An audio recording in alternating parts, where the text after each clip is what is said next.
بات ختم ہو رہی ہے، سمیٹ رہے ہیں، بس وقت ہو گیا نماز کا۔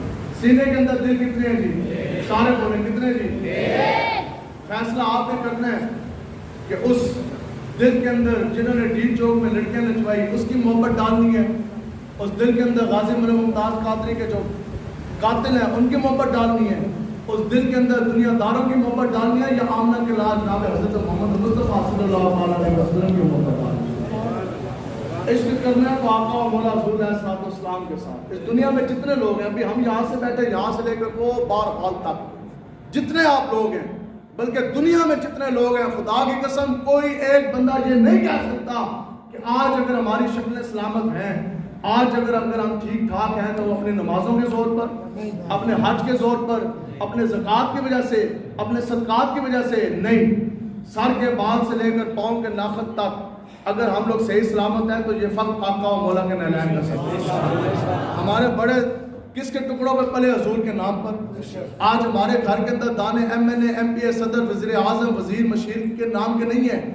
آج ہمارے گھر کے اندر اگر دانے ہیں تو وہ بھی حضور کے نام پہ۔ قیامت تک ہماری نسل کا ایک ایک بچہ اگر پلے گا تو وہ بھی حضور کے نعلین کے ٹکڑوں پہ ہی پلے گا۔ اور آپ کے گجرات شریف والے حضرت مفتی احمد جان خان نیمی صاحب رحمۃ اللہ تعالیٰ علیہ بہت بڑی ہستی گزرے، تو آپ فرماتے سر یہ تو ہے دنیا کا قاعدہ قانون، جو جس کا کھاتا ہے وہ اسی کے گن کھاتا ہے۔ جب کھانے حضور کے نام کا، اچھا لوگ کہتے ہیں لبیک والے بڑی سخت بات کرتے ہیں، یہ یاد رکھیں کہ ڈھیلی بات تفضل ناموس رسالت میں آج تک کبھی نہیں ہو سکتی، اور آقا و مولا نوازتے ہیں، اور حضور نے اتنا نوازنا، بتاؤ جی ہم آئے جیلن سے آپ کے پاس، اللہ نہ کرے جو رستے کے اندر کوئی ایسا معاملہ درپیش آ جانا، لالا موسیٰ کھاریاں کے رہنے والے کسی انسان کی عزت کے اوپر ڈاکو کوئی بدماش حملہ کر رہے ہوتے، ہم گاڑی سے اتر کے آپ کی عزت بچاتے۔ آپ کو یہ پتہ لگتا مولوی صاحب تو ہماری عزت بچاتے ان کا سر پھٹا، الٹا پرچہ ان پہ ہو گیا، وہ چلے گئے گجرات کی جیل میں۔ بتاؤ جی کل آپ گجرات کی جیل میں ہماری خبر لینے آتے کہ نہ آتے؟ تو کہتے جناب مولوی صاحب نے ساری عزت راکھی کرتے جیل ٹوڑ گئے۔ تو بتاؤ جی بندہ گجرات سے نکلے اور نکلے حرمت مصطفیٰ کی حفاظت کے لیے، بندہ گجرات سے نکلے ماں باپ کو چھوڑ کے، بیوی بچوں گھر بار کاروبار کو چھوڑ کر نکلے عقیدہ ختم نبوت کی پہرے داری کے لیے، فیچنا پرچہ ہو جائے، تھانہ ہو جائے، کڑی ہو جائے، تسی تے میں گجرات کی جیل کے اندر چلے چاہیے، پھر بتاؤ کہ گجرات کی جیل کے اندر آقا و مولا خبر لینے آئیں گے کہ نہیں آئیں گے؟ غزوہ خندق ہے جس کو غزوہ احزاب بھی کہا جاتا ہے، شدید سردی تھی، کوئی ایک ایسا شخص جو آپ میں سے ہاتھ کھڑا کر کے یہ کہہ دے کہ میرے پاس سردیوں میں کرنے کے لیے چادر نہیں ہے، کوئی ایک ایسا شخص جو ہاتھ کھڑا کر کے یہ کہہ دے کہ سردیوں میں میرے پاس جسم ڈھانپنے کے لیے کوئی گرم لباس نہیں ہے۔ ہمیں یہ سب کچھ حضور کی وجہ سے ملا، لیکن صحابہ کی حالت کیا ہے کہ 10,000 کا بہت بڑا کافروں کا لشکر سامنے کھڑا ہے، مدینہ پاک کو محاصرہ لیے، صحابہ نے خندق کھودی بھی ہے، کھانے کے لیے کھجوریں نہیں ہیں، شدید سخت سرد ہوا چل رہی ہے۔ حضرت حذیفہ بن یمان رضی اللہ تعالیٰ عنہ آپ فرماتے ہیں کہ میں اوپر لینے کے لیے چادر بھی نہیں ہے، آپ فرماتے ہیں کہ اتنی شدید سردی تھی کہ میں زمین کے ساتھ جو لپٹا ہوا تھا، سمجھتی ہیں صحابی رسول ہے، عرض کرتے ہیں کہ میں زمین کے ساتھ اس طرح میں لپٹا ہوا تھا، سرد ہوائیں چل رہی، صحابہ کو جسم کو اوپر اوڑھنے کے لیے، سردی کے بچاؤ کے لیے چادر بھی نہیں، لیکن پھر بھی انہوں نے آقا و مولا کے عزت ناموس کو پہرا دیا۔ کیسا دیا؟ آپ فرماتے ہیں کہ میں زمین کے ساتھ لپٹا ہوا تھا اس حال میں کہ سامنے بڑے بڑے کافر بدماش 10,000 کا لشکر ننگی تلواروں سے کھڑا ہمارے اوپر حملہ ہونے لگے، ادھی رات آقا و مولا حضور علیہ الصلوۃ والسلام میرے سامنے جلوہ کرے، کہتے ہیں میں نے حضور کو دیکھا، حضور میری طرف مسکرائے، حضور نے فرمایا یا حذیفہ فقال لبیک یا رسول اللہ، میرے عرض کی لبیک یا رسول اللہ، یا رسول اللہ میں غلام حاضر، حکم فرمائے۔ حضور نے فرمایا حذیفہ اٹھیے جائیں ذرا دشمنوں کی خبر تو لے کر آئے۔ لیکن آج کا وہ انسان جو گجرات کی رضائی اور کمبل ترائی نہ چھوڑ سکا عقیدہ ختم نبوت کی حفاظت کے لیے، اس کو یہ بات نہیں سمجھ آ سکتی۔ حضور نے کہا کہ حذیفہ اٹھیے جائیں جا کے دشمنوں کی خبر لے کے سننے دل تھام کے۔ حضرت حذیفہ فرماتے ہیں میں اسی وقت اٹھا اور میں نے تو یہ بھی نہ دیکھا کہ اگر وہاں سے تیر آ گیا تو میرے پاس تو ذرا بھی نہیں، ہاتھ بھی نہیں، حملہ کرنے کے لیے تیر نہیں، تلوار نہیں، نیزہ نہیں، 10,000 کی فوج ہے، یا رسول اللہ آپ مجھے اکیلے تنہا بھیج رہے، ابھی تو سردی سے میری ایسے جان نکلی تو آپ مجھے اکیلا کدھر بھیج رہے ان کی خبر لینے کے لیے؟ نہیں، عرض کرتے ہیں کہ حضور کا فرمان عالی شان سنا، میں دیوانہ وار کافروں کی طرف بھاگ گیا. کہتے ہیں میرے دوڑنے کی دیر تھی، آقا و مولا نہ کڑ لگن دیتے ہیں تو نہ ہی بیاسا چھڑتے ہیں. کہتے ہیں میں چلا، جیسے ہم لوگ بیک والے چلتے ہیں تو حضور کی دعا پر راست ہمارے ساتھ ہوتی ہے. آپ فرماتے ہیں کہ میں چلا تو میں نے خود سنا آقا و مولا نے ہاتھ اٹھا دیے دعا کے لیے. حضور نے دعا کیا فرمایا کہ یا الہی تیرے حبیب کا جو غلام اس حال میں چلا کہ جسم ڈھانپنے کے لیے کپڑے نہیں ہیں، تیر تلوار روکنے کے لیے اسرا نہیں ہے، اور ڈھال نہیں ہے، زرہ نہیں ہے، کفار کے جناب لشکر کے اندر تو داخل ہونے لگا. یاد آئی مجھ نبی کی اس غلام کے حق میں دعا ہے کہ یاد آئی تو اس کی آگے سے، پیچھے سے، دائیں سے، بائیں سے تو اس کی خود حفاظت فرما. اب جس کے ساتھ حضور کی دعا ہو اس کو تیر چھو سکتا ہے، تلوار اس کی طرف آ سکتی ہے، کافروں کی نگاہ اس کی پڑ سکتی ہے، لیکن سنے دعا کی تاثیر. آپ فرماتے ہیں کہ آقا و مولا نے بھی آمین جو کی نہیں تھی، ابھی آقا و مولا نے یہ الفاظ فرمائے تھے. آپ فرماتے ہیں کہ میں سردی سے کانپ رہا تھا، ابھی میں نے اگلا قدم اٹھایا نہیں تو مجھے ایسا لگا جیسے میں گرمی کے اندر تپتے سورج کے اندر بھاگتا جا رہا ہوں. کہتے ہیں آپ جب میں خبر لے کر واپس آیا اسی مقام پر آقا و مولا کالی کملی لے کر چادر لے کے جوڑ سے وہ آپ آرام فرما رہے تھے لیٹے ہوئے. تو میں آیا تو میں نے خبر دی یا رسول اللہ یہ خبر ہے. حضور مسکرائے، کہتے ہیں میں چل دیا. حضور نے مجھے بلایا. حضرت امیر المجاہدین فرماتے ہیں کہ حضور کبھی بھی قرض نہیں رکھتے، حضور تو نوازتے ہیں.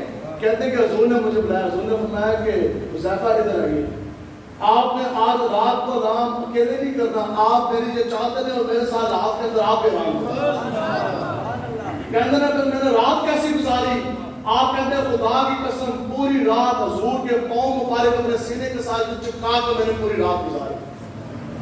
تو آیا نہ درتے کیوں بد نصیبہ، ہزارہ نام جنگیت محمد. یہ دنیا دار میں کچھ نہیں دے سکتے، ہم نے صدا دینی ہے، ان کو دینی ہے، یہ کیا دے سکتے؟ یہ بھی بزرگ میں بتا دے. یا سرور دین شاہ عرب رحمت عالم دے کے دل سے یہ صدا، اب اور بھی کچھ مانگ، اور سرکار کا در ہے تیرے شاہ تو نہیں، جو مانگ لیا اور بھی کچھ مانگ، اور تنگی داماں پہ نہ جا اب اور بھی کچھ مانگ. ہے آج وہ مائل نہ آتا اور بھی کچھ مانگ، ہر چند کے مالک نے بھرا ہے تیرا کشکول، ہمارا کشکول ہمارا دامن اگر بھرا تو آقا و مولا کی نگاہ کی وجہ سے. بزرگ فرماتے ہیں کہ ہر چند کے مالک نے بھرا ہے تیرا کشکول، کم ظرف نہ بن اب ہاتھ بڑھا اور بھی کچھ مانگ. تو پھر کئی لوگ اگر آپ نے وفا کرنی ہے تو آقا و مولا کے ساتھ جن کی وجہ سے ہمیں اسلام ملا، ایمان ملا، قرآن و حدیث ملا، یہ نمازیں ملی، حج ملے، زکات ملے، صدقات ملے، یہ شکلیں ملی. وفا کرنی ہے تو حضور کے ساتھ جو قیامت تک جن کی وجہ سے ہماری اولادیں بھی ایمان اور عشق مصطفیٰ کے ساتھ متر ہو جائیں گی، جو قبر کی تاریکی میں نور کے چشمے بہانا جانتے ہیں، جو پل صراط ہمیں پار کروانا جانتے ہیں، اور جو گرمی محشر میں بھی ہماری شفاعت فرمائیں گے. کتنے لوگ تو ایسے ہیں جو جہنم کے گڑھے کے نزدیک، بلکہ اس سے اور نزدیک، بلکہ کئی لوگ تو جہنم کے گڑھے کے اندر جا رہے ہوں گے، آقا و مولا کچھ سے پکڑ پکڑ کے ہمیں باہر نکالیں گے، جنت کا دروازہ کھلوا کر ہمیں جنت کے اندر داخل فرما دیں. اب میں اور آپ اگر بہت بڑے کسی بادشاہ شہنشاہ کے دربار کے اندر جو ہم داخل ہو جائیں، فانوس ہیرے جواہرات دیواروں کے ساتھ لگے ہوئے دیکھے تو اس شان و شوکت سے ایک لمحے کے لیے تو بندہ حیرت زدہ تو ہو جاتا ہے، حیرت میں چلا جاتا. بتاؤ جب حضور کی نگاہ بھی ہو جانی، آقا و مولا کی زیارت بھی ہو جانی، حضور نے خود ہمیں یوں پکڑ کر جنت کا دروازہ کھلوا کر جنت کے محل کے اندر داخل کر دینا، ہمیں بتایا جائے گا کہ جناب یہ آپ کا محل ہے. تو یہ تو رب کا فیصلہ. بتاؤ کہ جنت کے اندر درخت ہے کہ نہیں ہے، اور درختوں کے اندر اڑنے والی بلبلیں بھی ہیں. پھر وہ بلبلیں میرے اور آپ کے ساتھ خدا کی قسم اس دن مخاطب ہوں گی. اور بلبلیں کہیں کہ ہاں بھی ہوں تو سو جا. وہ دیکھیں گی نا کہ ہم لوگ حیرت میں ڈوب گئے، حیرت زدہ ہو گئے. آج تو ملک پڑ گیا، آج تو آقا و مولا نے ہمارا کام بنا دیا، بگڑی بن گئی. تو پھر وہ بلبلیں ہمارے ساتھ مخاطب ہوں گی. وہ کہیں گے ہاں بھی ہوں تو سو. اوکے ویلے تو حضور راستے کھڑی لو آئی سی. اوکے وقت تم نے حضور کے لیے پرچہ کٹوایا، تم نے حضور کے لیے ڈنڈے کھائے، اس وقت تم نے لوگوں کے تانے سہے، اس وقت تم نے برادری بھی چھوڑ دی، کسی کی طرف نہیں دیکھا تو حضور کے چمکتے دین کی طرف دیکھا. اس وقت حضور نے فرمایا کہ حذیفہ ادھر آئیے، آپ نے آج رات کو نام اکیلے نہیں کرنا، آپ میری یہ چادر ہیں اور میرے ساتھ رات کے اندر آپ میں نے رات کیسی گزاری. آپ کہتے ہیں خدا کی قسم پوری رات حضور کے پاؤں مبارک اپنے سینے کے ساتھ چپکا کر میں نے پوری رات گزاری. آیا نہ در اپنے انکساری کا اظہار کرنا. ہم کہیں گے نہیں بس یہ انجام اس در پر جو انجام ہوا حسن طلب کا. جھولی میری بھر بھر کے کہا اور بھی کچھ مانگ اور جھولی ہی میری تنگ تھی کیا مانگتا ان سے. وہ تو کہتے رہے مانگ ذرا مانگ ذرا مانگ ذرا اور بھی کچھ مانگ. حاتم طائی وقت کا بہت بڑا سخی. اس کے کتنے دروازے تھے؟ 7. حاتم طائی کے 7 دروازے تھے. دنیا کا مشہور ترین ہے سخاوت میں, بڑا سخی سی, بڑا پیسہ. اس نے اپنے 7 دروازے رکھے تھے. تو کسی نے صحابہ رسول سے آ کر پوچھا جناب حاتم طائی کے تو 7 دروازے تھے, کوئی بھی بنتا اگر اس کے دروازے پہ آتا تو پہلے دروازے سے بھی خیرات پاتا, دوسرے سے بھی, تیسرے سے بھی, 7ویں تک. لیکن آپ کے نبی کا ایک دروازہ, حاتم طائی کے 7 دروازے, آپ کے نبی کا ایک دروازہ. صحابی مسکرائے, آپ نے فرمایا چلے آپ کو اصل بات سمجھے. آپ نے فرمایا کہ حاتم طائی کے 7 دروازے اور ہر منگتے کا ہر ایک دروازے پہ آنا, پہلے پہ آنا, پھر دوسرے پہ جانا, پھر تیسرا, چوتھا, 5واں, 6واں, 7واں. پہلے پہ بھی جھولی پھیلی, پہلے پہ بھی سب اس نے جناب خیرات لی, 7ویں تک وہ خیرات لیا, لیکن اس کی جھولی بھری نہیں, اس کی طلب پوری ہوئی نہیں. تو صحابہ رسول نے فرمایا کہ اس کائنات میں آقا و مولا کا وہ در مصطفیٰ ہے. رب نے اپنے حبیب کا دروازہ اس لیے ایک رکھا کہ قیامت تک کوئی بھی بندہ کتنا بڑا منتا سوالی, خدا کی قسم وہ ایک مرتبہ در مصطفیٰ پہ چلا تو جائے, قیامت تک اس کو دوسرے در کی ضرورت نہیں باقی نہیں. ایک ساتھ تسی سارے حضور کے غلام بیٹھے ہو, آپ لوگوں نے چمکتے دین کے لیے کھڑے ہونا ہے. آپ کھڑے ہوں گے تو پھر ہی بات کرنے کی تقریریں آج ہوگی, اگلے جمعے کسی اور خطیب نے بلاؤ, اس کو کسی اور نے بلاؤ. تقریریں, مدارس, مساجد, یہ ساری جگہ اپنے لیے موجود ہیں. لیکن اگر اوپر کفر کا نظام ہے تو فائدہ, اوپر پھر یزیدی بیٹھے ہیں, اوپر پھر گستاخان رسول کے حامی بیٹھے ہیں. تو آپ یہ چاہتے ہیں نا کہ نظام مصطفیٰ کا نفاذ ہو, اس کے لیے محنت کی ضرورت ہے. اس کے لیے آپ نے تحریک لبیک کا ساتھ دینا ہے. دیں گے جی انشاءاللہ. تحریک لبیک کا آپ نے ساتھ دینا ہے, آپ نے محنت کرنی ہے, محنت کرنی ہے. انشاءاللہ تعالی وہ دن دور نہیں ہے, وہ دن دور نہیں ہے کہ جس دن نظام مصطفیٰ کا نفاذ ملک پاکستان میں ہونے لگا ہے. نہیں تو یہ آپ یاد رکھ لو کہ اگر حضرت مجدد پاک نے اور حضرت امام مالک صاحب نے بھی یہ اجماع امت سے وہ نقل فرمایا ہے کہ اگر پوری زندگی کی نمازیں, حج, زکات, صدقات, اور مجدد پاک فرماتے ہیں کہ پوری زندگی ایک بندہ درود پاک پڑھتا رہے, پڑھتا رہے, پڑھتا رہے, لیکن زندگی میں ایک لمحے کے لیے بھی اگر آقا و مولا کی ہو جانے والی گستاخی وہ ٹھنڈے پیٹ سن لے, وہ حرکت میں نہ آئے, جہادی روح اس کے اندر پیدا نہ ہو, وہ میدان عمل میں نہ آئے, گستاخ رسول کا سر تن سے جدا نہ کرے, منہ کو جواب نہ دے, آپ میں پوری زندگی کی نمازیں, پوری زندگی کے حج, زکات, صدقات, درود پاک پڑھے اس کے منہ کے اوپر مار دیے جائیں گے. پچھلے 10 سالوں میں حضور کے 50 لاکھ سے زیادہ خاکے بن گئے ہیں. میرا اور آپ کا کردار کیا ہے تو بتائیں. اس لیے ہم لوگوں نے دین کے لیے کھڑے ہونا ہے, اور وقت ہے ہم کہ جناب آج ہم نے وہ وقت دیکھا کہ مسجد اقصی, بیت المقدس, قبلہ اول یہودیوں کے شکنجے میں ہے, اسلام کی بیٹی ہماری بہن ڈاکٹر عافیہ صدیقی امریکی جیل کافروں کے قبضے میں ہے, اور کشمیر کے اندر جو ہو رہا وہ بھی آپ نے دیکھ لیا. بابری مسجد شہید کر کے اس کو مندر بنایا جا رہا ہے. آپ یہ کہتے ہیں کہ معاذ اللہ ہم نے مسجد اقصی شریف کو شہید کر کے اوپر سلمانی ہیکل یہودی کہہ رہے ہیں کہ ہم نے بنانا ہے. آپ بتائیں کہ اگر ہماری یہی روش رہی, اگر ہماری یہی سپیڈ رہی تو پھر ان کافروں کو کون روکے گا؟ تو اس لیے یہ بالکل واضح اعلان ہے, جب بھی تبدیلی آئے گی, جب بھی اسلام سر بلند ہوگا تو وہ جہاد اور تلوار سے ہوگا. اور ان کو آپ 1000 نہیں لاکھ مرتبہ حکومت ہے, خدا کی قسم ان میں سے ایک بھی کبھی بھی اعلان جہاد نہیں کر سکتا. لیکن امیر مجاہدین نے ہمیں وصیت فرما کے گئے, آپ نے کہ جس دن لبیک کی حکومت آئی آتے سال حضور کا چمکتا دین تخت پر ہوگا.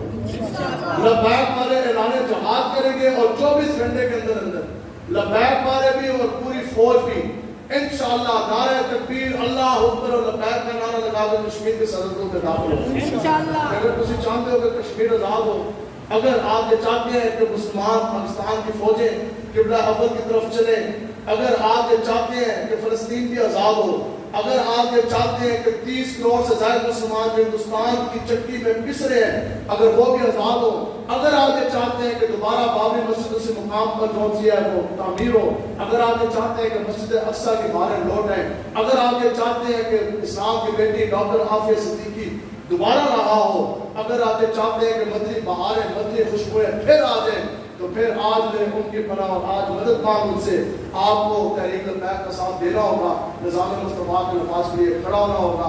جو دیری ہوگی اس کے لیے معذرت فرمائیں, ٹائم سے آگے چلا گیا تو لیکن دل ہے وہ دل جو تیری یاد سے معمور رہا, اور سر ہے وہ سر جو تیرے قدموں پہ قربان کیا. اس بات کے ساتھ, اس امید کے ساتھ اور اس دعا کے ساتھ بات ختم ہے کہ جان جاتی ہے تو چلی جائے, آپ کو بولا کہ غلامی کا داغ نہ چاہتے ہیں. اللہ تبارک و تعالیٰ سے دعا ہے آپ جتنے بزرگ ہمارے بھائی جوان ہیں, جتنے تشریف لے کر آئے, اللہ تعالیٰ آپ کو سینے کے مصطفیٰ سے بھر دے, آپ کو اسلام پر زندگی, مال پر خاتمہ اور قیامت تک آنے والی آپ کی اولادوں کو بھی عشق مصطفیٰ سے مدد فرمائے, اور آخری چلنے والی سانس تک حضور کی عزت, عقیدہ ختم نبوت اور نظام مصطفیٰ کے نفاذ کے لیے سینہ تام کھڑے ہونے کی توفیق عطا فرمائے. لبیک لبیک